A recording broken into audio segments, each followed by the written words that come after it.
happy job. It's never a dull moment. Coming up after the break, Andrew Filkey is going to show us how to make a venison pie. Sunday, G'day Australia takes a bite of the Big Apple. It's going to be great. It's going to be fantastic. With a diverse group of Australian talent. How could you say no to Carnegie Hall? That is the ultimate. In a one-off concert spectacular at Carnegie Hall. Oh my God. I still call Australia. Australia plays Broadway. Sunday.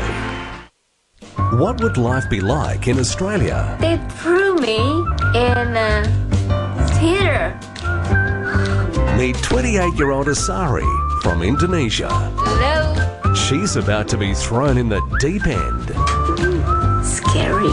Immersed in a community and taking part in its customs. Isn't that the personal trainer? This Australian Life continues Tuesday on Australia Network.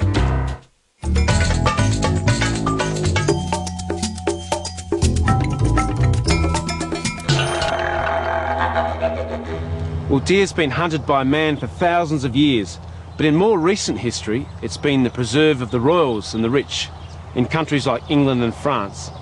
But it's a wonderful meat, very nutritious and great flavour.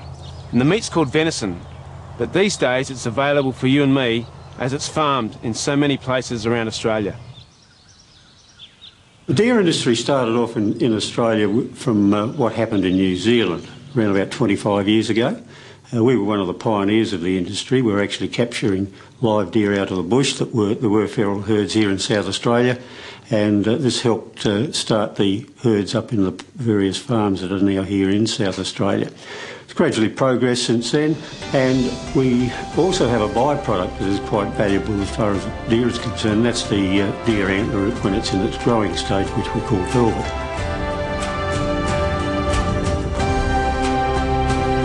Australia produces around about 30 tonne a year, and the top price this year was $128 a kilo.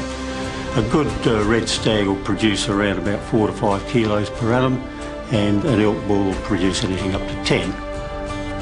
There is a lot of venison exported out of Australia. Probably about 90% of the deer that's produced in Australia is sent out for export into Asia and Europe. It's a very, very healthy meat compared with any of the other meats that you can use. Very high in iron, low in fat. The only one that would compare with it would be probably kangaroo meat. Well, in today's recipe I'd like to use some of the shanks from the venison, and we'll cut those